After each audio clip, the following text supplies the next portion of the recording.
안녕하세요. 동글아빠입니다. 오늘은 121회 토질 및 기초기술사 용어에 대해서 강평을 시작해 보겠습니다.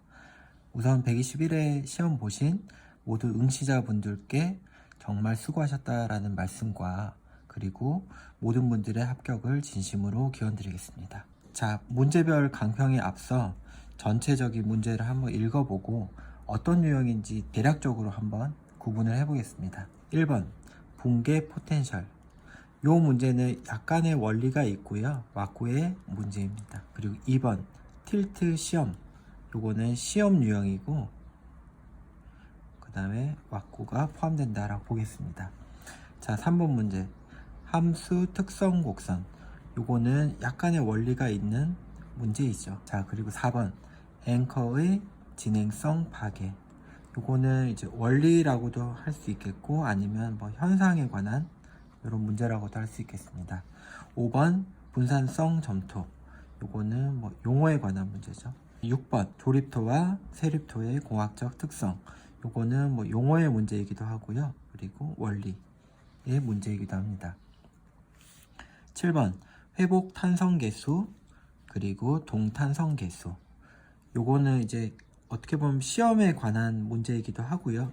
아니면은 각각의 용어에 관한 문제이기도 한 것 같습니다. 8번 소일 네일링 공법과 록볼트 공법. 요거는 공법에 관한 문제입니다. 자, 9번 모래의 마찰 저항과 언물림 효과. 요거는 이제 모래의 전단 강도에 대한 원리에 관한 문제입니다. 그럼 10번 플랫잭 시험. 요거는 시험에 관한 유형이고요. 11번 벤토나이트 용액의 정의와 기능. 요거는 이제 용어의 문제인 것 같습니다. 12번 집안 응답 해석. 요거는 설계의 문제고요.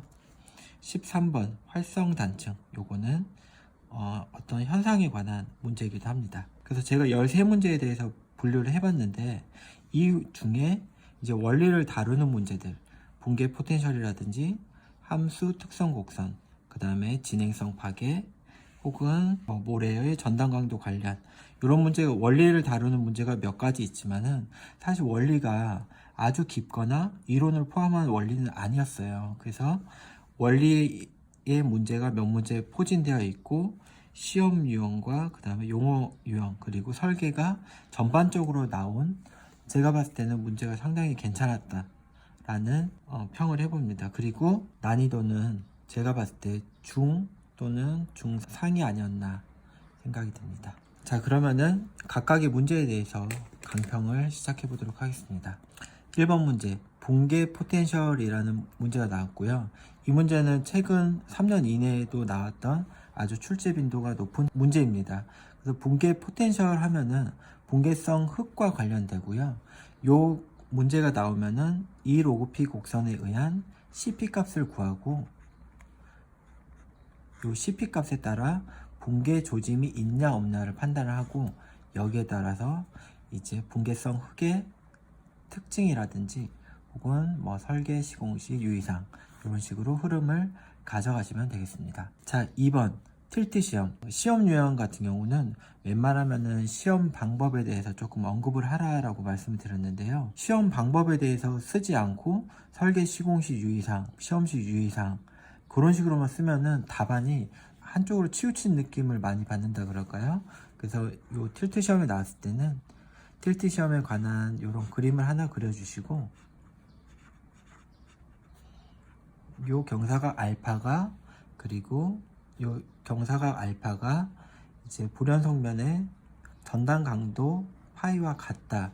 요 가정에서부터 요 틸트 시험은 이제 시작이 되는 거기 때문에 요런 시험 유형은 시험 방법과 원리를 곁들여 써주시고요. 그리고 그 이후에는 이제 모든 게 왁구의 문제죠. 그래서 틸트 시험의 특징이라든지 아니면은 설계 시공시 유의사항으로 풀어가시던지 혹은 이제 불연속면 전단 강도 파이에 따른 안반의 전단 강도 산정하는 방법 이런 식이라든지 혹은 국제 안반공학계 ISRM에서 제시하는 불연속면의 일부잖아요. 이 불연속면의 내부 마찰가이기 때문에 그래서 요거랑 관련돼서도 쓰면은 좋은 흐름이 될 것 같습니다. 자, 이어서 3번 함수 특성 곡선은 바로 118회차에 나왔던 문제 같은데요. 요거는 함수비에 따른 최적 함수비와 흡입력 곡선을 그리고 여기에 대해서 설명을 해주시면은 최소 반 이상은 먹고 들어갑니다.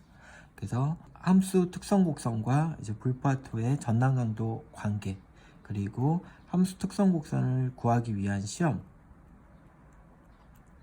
그죠? 이런 식으로 이제 흐름을 가져가시면은 무난한 답안이 될 것 같습니다. 자, 4번 앵커의 진행성 파괴. 이런 문제가 나왔을 때는 머릿속에 이런 앵커 모양만 기억이 나시면은 반 이상 성공하신 거예요. 이렇게 앵커체가 있을 때 얘가 잡아 당기면은 앵커체에서 마찰응력은 이렇게 분포를 하고요. 그리고 요 긴장제, 인장제에서는 여기서부터 이제 인장응력이 작용을 하는 거죠. 이렇게. 그래서 이런 그림과 이제 문구 조금 써주시면은 이제 진행성 파괴에 대한 원리가 되는 거고요. 그리고 요거와 관련해 가지고 마찰형 앵커체 길이를 뭐 10m를 제한한다 이런 내용과 같이 곁들여 쓰시고, 그리고 앵커의 진행성 파괴를 예방하기 위한 집안 조사라든지 혹은 설계 시공 시 검증하는 방법, 혹은 이제 유지 관리 시 어떻게 하겠다, 이런 흐름으로 가져가시면 좋을 것 같습니다. 자, 5번 분산성 점토 보겠습니다. 분산성 점토는 분산이라는 말 때문에 많이 헷갈리셨을 텐데 요거는 이산이랑 똑같은 말입니다. 그래서 이산 구조와 면모 구조에 대해서 처음부터 끝까지 비교를 하시면 되겠고요. 그 다음에 뭐 점토 같은 경우는 점토의 기본 구조라든지 혹은 동형 치환, 뭐 확산 이중층 이런 부분과 같이 곁들여서 쓰시면 되겠습니다. 그리고 제가 요거 강평을 위해서 자료를 찾아보던 중에 분산성 점토는 이산 구조의 점토라는 자료가 대부분이었지만은 일부 자료에서는 점토 중에 나트륨 성분이 우세한, 그래서 물과 결합 시 결합력이 뚝 떨어지는, 그래서 댐에 사용하면은 파이핑을 유발하는 그런 점토를 분산성 점토라고도 하는 것 같더라고요. 그죠? 근데 이런 거는 모르셔도 됩니다. 이렇게만 쓰시면 되죠. 뭐. 5번 문제는 제가 강평을 끝내고 답안을 쓰겠지만은 이렇게 쓸지 이렇게 쓸지는 아직 저도 확신을 못했지만은 나중에 혹시 답안을 구매하시면은 확인해 주시면 좋을 것 같습니다. 자, 6번 조립토와 세립토의 공학적 특성인데, 요거는 사실 조립토만 나와도 3페이지 4페이지를 써야 되고 얘도 마찬가지고 그런 식인데, 이거를 그러면은 어떻게 줄여서 쓰냐, 사실 왁구의 문제입니다. 요거는. 그래서 교과서나 서브노트 아니면 자료에 보면은 요 두 가지 흙을 분류하는 방법이라든지, 그 다음에 다짐 특성, 그 다음에 전단 특성, 그 다음에 암밀 특성, 투수 특성 계속 나오죠. 그래서 여기서 중요한 거 몇 가지만 잡아가지고 그래프와 같이 이렇게 설명을 하시면은 괜찮은 답안이 될 것 같습니다. 자, 7번 회복 탄성 계수 MR과 동탄성 계수 E라고 되어 있는데요. 회복 탄성 계수는 이제 요 그래프를 보시면은 축방향 응력 그리고 축방향 변형률, 그래서 요거를 이렇게 반복했을 때 요 기울기가 MR이고 요거는 112R과 거의 비슷한 값이면서 요거는 포장체에 많이 사용하는 값이다 라고 회복 탄성 계수는 정의가 되어 있고, 동탄성 계수는 이력 곡선에서 전단 변형률과 전단 응력이 작용했을 때 이렇게 방추형 곡선이 생기고 요 기울기가 이제 동탄성 계수 2가 되겠죠. 구하는 방법과 시험이 다르긴 합니다. 그래서 요 두 문제에 대해서 목적이라든지 혹은 시험, 목적은 이제 포장이고 얘는 이제 집안 응답 해석을 하기 위한 거죠. 그 다음 시험 방법, 그 다음에 요 두 물성치로 어떻게 쓰는지, 이런 부분으로 흐름을 이끌어 가시면 될 것 같습니다. 상당히 까다로운 문제이긴 하지만은 이런 문제를 선택해서 이렇게 구분해서 쓰셨다면은 저는 9점 10점도 맞을 수 있다라고 생각합니다. 자, 이어서 8번 보겠습니다. 소일 네일링 공법과 락볼트 공법인데 두 가지의 각각의 원리가 있는 공법이기 때문에 소일 네일링은 시그마 타우 곡선을 이용해서 강도 증가의 원리가 있다라는 걸 설명하시고, 락볼트 같은 경우는 이제 서브노트에 나와 있지만은 어떤 기능이 있다 이렇게 설명해서 두 가지 원리의 차이점을 좀 써주고, 그리고 공통적인 요소가 하나 있는데 두 가지 공법 모두 다 수동 저항을 하기 때문에 일부 변이가 허용된다. 그죠? 이런 내용도 같이 곁들여서 써주시면 좋을 것 같아요. 그리고 나머지는 마찬가지로 설계 시공시 유의사항 그런 식으로 쓰시면은 좋은 답안이 될 것 같습니다. 9번 모래의 마찰 저항과 어물림 효과인데요. 모래 지반의 전당강도 타우는 C값이 없고 플러스 시그마 V의 탄젠트 파이에서 마찰 저항과 어물림 효과가 이 내부 마찰각 파이와 관련이 된다 라는 얘기를 조금 써주시고, 그리고 이런 파이 값, 마찰 저항과 어물림 효과에 관한 영향 요소라든지 혹은 뭐 전단 특성을 곁들여 써주시면은 좋은 답안이 될 것 같습니다. 10번 플래트 잭 시험인데요. 요거는 초기 지압을 산정하기 위한 현장 시험이죠. 그래서 응력과 변형률 곡선에서 초기 지압, 초기 응력 상태에서 가압을 했다가 그리고 다시 되돌아오는 요 과정의 초기 지압 산정 방법이 되겠죠. 그래서 요거 말고도 다른 부분이 있는데 그건 서브노트 참조해서 같이 써주시면 되고요. 요 이후에는 이제 초기 지압에 따른 터널의 거동이라든지 또는 컷시의 해를 이용해서 어떤 부분을 보강을 해야 되고 해야 되는지 그런 부분을 곁들여 쓰시면은 좋은 답안이 될 것 같습니다. 11번 벤토나이트 용액의 정의와 기능인데요. 벤토나이트는 사실 이 지방공학에서 몇 군데 쓰고 있어요. 어떤 데냐면은 실드 공법의 막장, 이수식이 됐든 이토식이 됐든 벤토나이트를 첨가를 하죠. 그죠? 그리고 주입공법, 가시설이 됐든 지반이 됐든 하부 보강을 할 때 이 주입공법을 씁니다. 그리고 지하 연속벽을 할 때 안정액으로도 사용을 합니다. 이런 사용처가 있다라는 걸 알고 여기에 따른 각각의 기능을 써주시고 개요를 쓰면은 이 문제도 아까 7번 문제처럼 9점 10점이 가능한 문제입니다. 왜냐하면 보통의 사람들은 벤토나이트 하면은 주입공법에 대해서만 한 페이지를 다 쓸 거고요. 혹은 벤토나이트가 뭐지? 안정액?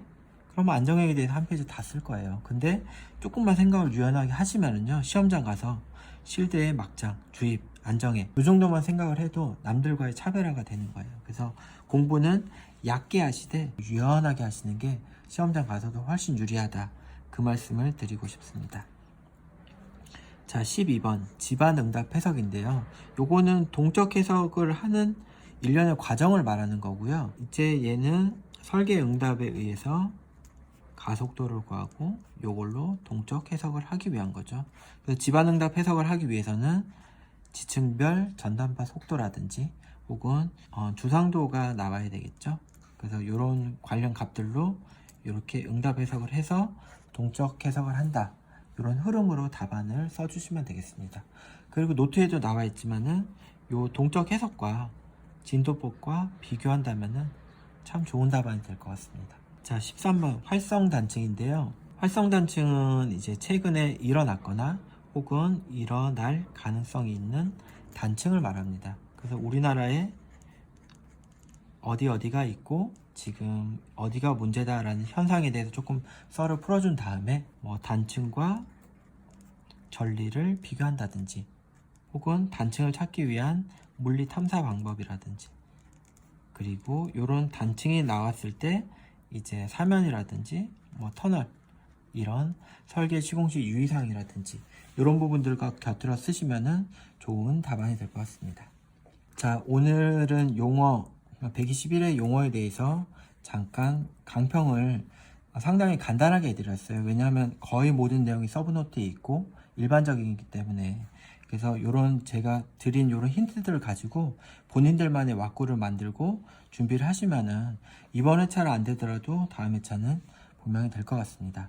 그리고 제가 강평을 마치기 전에 한 가지 안내 말씀을 드리자면은 올해 2020년 하반기부터 이제 토질 및 기초기술사를 공부하시는 분들께 체계적으로 학습을 하시게끔 제 서브노트를 기준으로 해서 유료 온라인 강의를 제가 계획을 하고 있습니다. 언제가 될지는 모르겠지만은 많은 관심과 지지를 부탁드리겠습니다. 자, 그래서 오늘 용어 강평에 대해서 여기서 마치겠고요. 요거 온라인 강의 계획이 있다라는 거 기억해 주시면 감사하겠습니다. 오늘 마치겠습니다.